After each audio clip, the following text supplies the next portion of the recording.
tax dahil kay Speaker. Kaya may akap dahil kay Speaker. Ayuda, ayuda, ayuda, ayuda, punyeta! May namatay na nga, di ba? Pumipila para sa ayuda? Kinikilig kayo na dinudumog ng tao ang paayuda ninyo? Ganyan kaliit ang tingin ninyo sa amin. Tapos sasabihin ni Martin, walang kasalanan? Sasabihin, walang alam sa nangyari sa pera?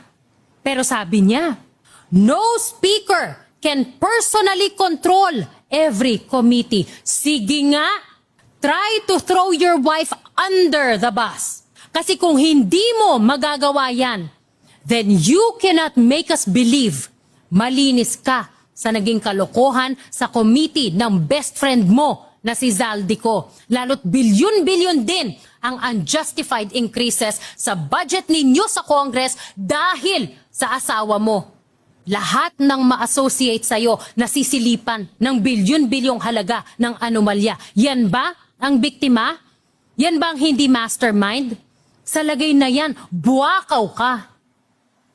I wish si Speaker Bogie D would be given the freedom to clean up the house and get rid of any latak or influence of Martin Romualdez.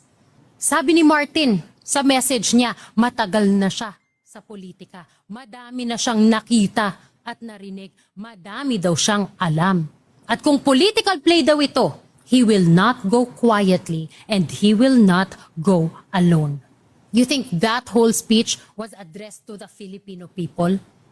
No. That speech was a warning to his co-conspirators. Kaya may AIX